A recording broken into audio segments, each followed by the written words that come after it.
நாகத்தோழி. ஒரு ஊர்ல ஒரு அழகான சிறிய அரண்மனை இருந்தது. அந்த அரண்மனையில தான் இளவரசி வாழ்ந்து வந்துட்டு இருந்தாங்க. அவங்களுக்கு ஒரு நாகமே வடிவிலான ஒரு தோழி வாழ்ந்துட்டு இருந்தாங்க. அவங்க பகல் நேரத்துல சாதாரண மனிதர்கள் போல தான் இருப்பாங்க. இரவு நேரத்துல மட்டும்தான் நாகமா மாறுவாங்க. அது அந்த இளவரசிக்கெல்லாம் தெரியாது. அப்படி இருக்கும்போது ஒரு நாள் அந்த பொண்ணோட அப்பா வந்து பேசிட்டு இருக்காங்க. அம்மா, காலங்காலமாக நம்ம குடும்பம்தான் இளவரசியை பாதுகாத்துட்டு வரோம். நீங்கள் ஒரு நாளும் அவங்கக்கிட்ட நம்ம நாகங்கிறத சொல்லிடக்கூடாது அப்படின்னு சொல்கிறாங்க. அப்போ அவங்க அம்மாவும், ஆமாம்மா, நம்ம ஒரு நாக குடும்பத்தை சேர்ந்தவங்கிறது அவங்களுக்கு தெரியாது. தெரிஞ்சதுன்னா அவங்க ரொம்ப வருத்தப்படுவாங்க, பயப்படுவாங்க.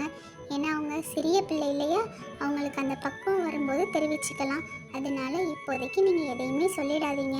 நம்ம குடும்பம் தான் அவங்கள பாதுகாத்துட்டு வரோம். நம்ம தாத்தா எப்பயுமே அரண்மனையிலே தங்கி அவங்கள பார்த்துட்ருக்காங்க. தயவு செய்து நீ எப்பயுமே இப்போதைக்கு அதை சொல்லிடாதம்மா அப்படின்னு அவங்க அம்மா சொல்லிட்டு இருக்காங்க. அப்போ அந்த பொண்ணு, கண்டிப்பாக நான் சொல்ல மாட்டேம்மா. ஏன்னா இன்னும் உங்களுக்கு அந்த வயசோ அந்த பக்குவமோ வரலை. நிச்சயமாக நான் சொல்ல மாட்டேன். நீங்கள் ஒன்றும் பயப்படாதீங்கம்மா. நம்ம தாத்தா தான் எப்பயுமே அரண்மனையிலே இருக்காங்களே, அவங்க கண்டிப்பாக பார்த்துப்பாங்க.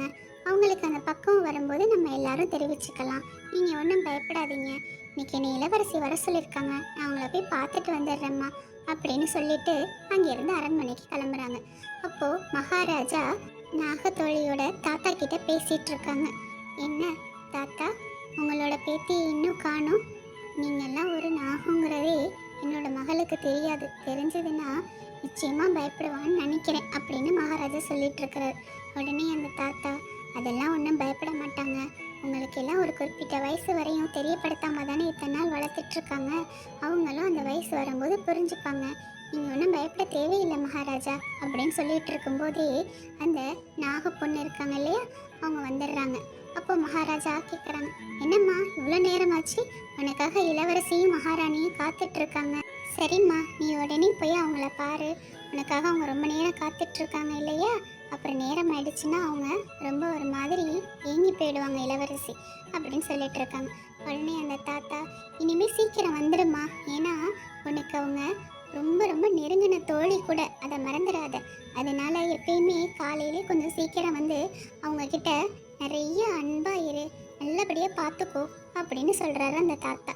உடனே அந்த நாகப்பொண்ணு, சரி தாத்தா, நான் நேரமாக தான் வந்துட்டேன், மன்னிச்சிருங்க, நான் இனிமேல் சீக்கிரம் வந்துடுறேன் அப்படின்னு சொல்லிட்டு இளவரசியை பார்க்க போயிடுறாங்க.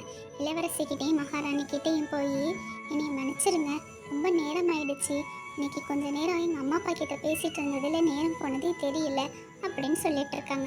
உடனே இளவரசியோ, ஆமாம், இன்னைக்கு ரொம்ப நேரம் ஆயிடுச்சு தான், நான் உனக்காக ரொம்ப நேரம் காத்துட்டு இருந்தேன். சரி பரவாயில்ல, அதனால ஒன்றும் இல்லை, இனிமேல் கொஞ்சம் சீக்கிரம் வந்துடு அப்படின்னு இளவரசி சொல்லிட்டு இருக்காங்க. உடனே மகாராணி கூட, ஏம்மா, உனக்காக தானே எவ்வளோ நேரம் காத்துட்ருக்கோம். இளவரசி எவ்வளோ நேரம் காத்துட்ருப்பாங்க. எனக்கு கொஞ்சம் வெளியில் வேறு வேலை இருக்குதும்மா. சரி, நீங்கள் 2 பேரும் அறையில் போய் ஓய்வு எடுத்துக்கோங்க அப்படின்னு சொல்லிட்டு அறையில் கொண்டு போய் அவங்கள விட்டுட்டு மகாராணி, சரி எனக்கு வேலை இருக்குது, 2 பேரும் பத்திரமா இருங்க அப்படின்னு சொல்கிறாங்க. உடனே இளவரசி, நாங்கள் என்ன சின்ன பிள்ளைங்களா, அதெல்லாம் பத்திரமா இருப்போம், நீங்கள் போயிட்டு வாங்க அப்படின்னு சொல்கிறாங்க. உடனேயும் அந்த நாக தேவதை மாதிரி இருக்காங்க இல்லையா, அந்த பொண்ணு சொல்கிறாங்க, சரி மகாராணி, நீங்கள் போயிட்டு வாங்க, நான் பார்த்துக்கிறேன் அப்படின்னு சொல்லிட்டு அனுப்பிச்சி அப்போது இளவரசியும் அந்த நாகதேவதை அந்த பொண்ணும் 2 பேரும் மாற்றி மாற்றி பேசிகிட்டு இருக்காங்க. அப்போது இளவரசி கேட்குறாங்க, நம்ம நாடெல்லாம் எப்படி இருக்குது, எல்லாரும் எப்படி இருக்காங்க, என்ன சொல்லிட்டு இருக்காங்க அப்படின்னு நாட்டோட நிலவரத்தை பற்றி கேட்டுட்டு இருக்காங்க. அப்போது அந்த நாகத்தோழி இருக்காங்க இல்லையா, அவங்க, நாடெல்லாம் நல்லா இருக்கு இளவரசி, எல்லாரும் நலமாக இருக்காங்க அப்படின்னு 2 பேரும் பேசிக்கிட்டு இருக்கையிலேயே திடீர்னு இளவரசி மயக்கம் போட்டு விழுந்துடுறாங்க. உடல்நிலை கொஞ்சம் சரியில்லை போல இருக்கு. இதை பார்த்தோன்னே பதறி போய் அந்த நாகத்தோழி ரொம்ப பயந்து, எந்திரிங்க இளவரசி, எந்திரிங்க, எனக்கு பயமா இருக்கு, ஐயோ நேரம் ஆயிடுச்சு, இருட்டிடுச்சுன்னா நம்ம நாகதேவதையா மாறிடுவோமே அப்படின்னு சொல்லிட்டு இருக்கையிலேயே இருட்டி போயிடுது. அவங்க அப்படியே நாகதேவதையா மாறிடுறாங்க. அவங்களுக்கு என்ன பண்ணுறதுன்னே தெரியல. மகாராணியும் இன்னும் வரல. அப்படியே தனியாக விட்டுட்டு போகவும் பயமாக இருக்குது. இப்போது அவங்க வெளியில் போனாலும் ஆபத்தாயிடும். என்ன பண்ணுறதுன்னே புரியல. சரி, என்ன நடந்தாலும் பரவாயில்ல, இளவரசியை தனியாக விட்டுட்டு போக முடியாது, மகாராணி வர வரை நம்ம காத்து தான் இருக்கணும் அப்படின்னு சொல்லிட்டு பயந்து போய் இருக்கிறாங்க. இவங்க காலையில் கண் விழிச்சா பரவாயில்ல கடவுளே அப்படின்னு சொல்லி ரொம்ப பயத்தோடு நிற்கிறாங்க. அப்படியே நம்மளை பார்த்தாலும் அவங்க பயப்படாமல் தைரியமாக எதிர்கொண்டுட்டாங்கன்னா நமக்கு இனிமேல் பிரச்சனையே இருக்காது. என்ன பண்ணுறது ஒன்றுமே புரியலே அப்படின்னு ரொம்ப பயத்தோட நாகதேவதை அங்கே நின்றுட்டுருக்காங்க. இதை கொஞ்சம் கூட எதிர்பார்க்காத இளவரசி அப்படியே மயக்கத்தோட கண் விழிச்சு அவங்கள பார்த்தோன்னையும் மறுபடியும் மயங்கி விழுந்துடுறாங்க. ஒன்றும் புரியலை. உடனேயும் நாகதேவதை, இளவரசி பயப்படாதீங்க, நான் தான் உங்கள் தோழி, என்னைய பார்த்து பயந்துட்டீங்களா? நான் ஒரு நாகதேவதை, ரொம்ப வருஷமாக உங்களுக்கு இதை யாரும் தெரியப்படுத்தாமல் வளர்த்துட்ருக்காங்க அப்படின்னு சொன்னோன்னே இளவரசிக்கு கோவம் வந்துடுது. என்னது, நீ யாரு? நான் இதுக்கு முன்னாடி நீ பார்த்ததே இல்லை. நீ எல்லாம் நாகதேவதையும் இல்லை, என் தோழியும் கிடையாது. தயவுசெய்து இங்கேருந்து கிளம்பிடு. எனக்கு உன்னை பார்த்தாலே பிடிக்கல. எனக்கு உன்னை பார்த்தா பயமாகவும் இருக்குது.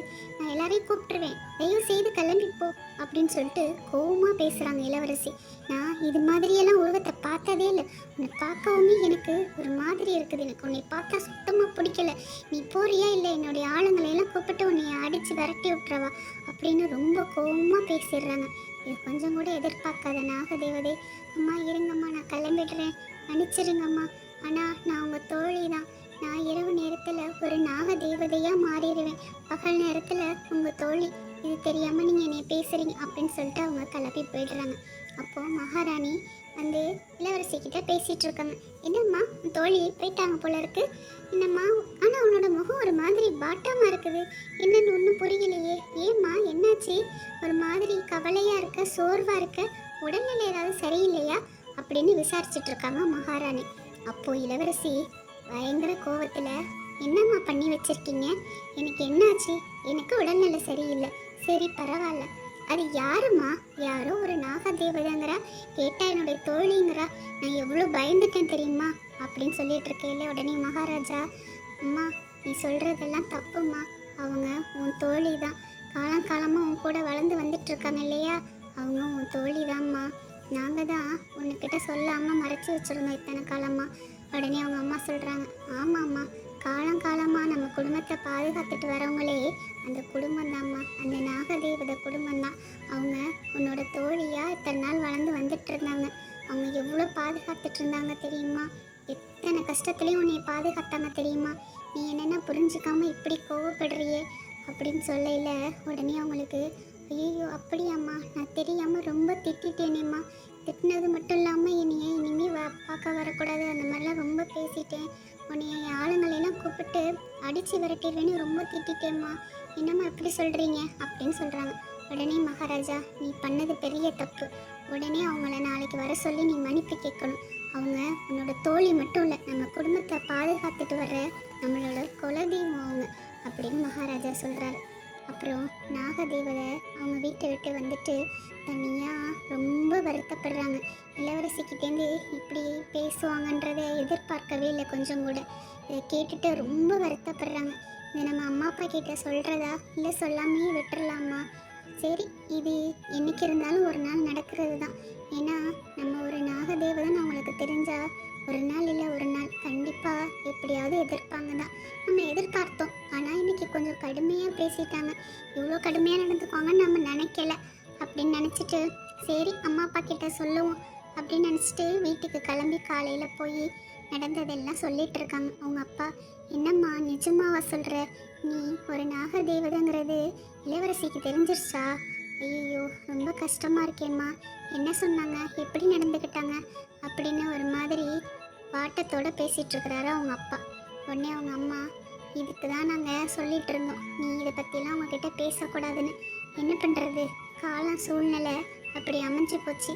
தெரிஞ்சிருச்சுன்னா அவங்க வருத்தப்படுவாங்கன்னு நினச்சோம், ஆனால் இப்படி கோவப்படுவாங்கன்னு நினைக்கல. இல்லைன்னா கொஞ்சம் பயப்படுவாங்கன்னு நினச்சோம், இப்படி கோவப்பட்டு உன்னை திட்டி அனுப்பிச்சிட்டாங்களாமே. இதை நினைக்கையில் கொஞ்சம் வருத்தமாக தான் இருக்குது. சரி பரவாயில்ல, எல்லாத்தையும் நம்ம எதிர்கொண்டு தானே ஆகணும், என்ன பண்ணுறது, என்னைக்கு இருந்தால் ஆனால் நம்ம இளவரசியை கண்டிப்பாக பத்திரமா பாதுகாத்துட்டு இருக்கணும் அப்படின்னு அவங்க அம்மா பேசிகிட்டு இருக்காங்க.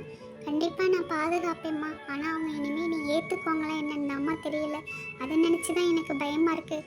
அவங்க திட்டுறதெல்லாம் எனக்கு கவலை இல்லை, ஆனால் அவங்க என்னை ஏற்றுக்காமல் போயிடுவாங்களோன்னு தாம்மா கவலையாக இருக்குது, ஒரு வித பயமாக இருக்குது. அவங்களுக்கு எப்பயுமே நம்ம பாதுகாப்பாக இருந்தோம், இனிமேல் நம்மளோட பாதுகாப்பெல்லாம் ஏற்றுக்குவாங்களா, என்ன நினைப்பாங்க அப்படின்னு அதை பற்றி தாம்மா யோசனை பண்ணிகிட்டு இருக்கேன் அப்படின்னு பேசிகிட்டு இருக்கையில் அப்போது அவங்க தாத்தா வந்துடுறாங்க.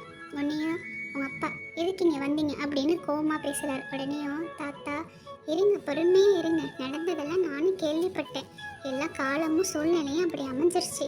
நம்ம ஒன்றும் எதையும் வேணும்னு செய்யலையே.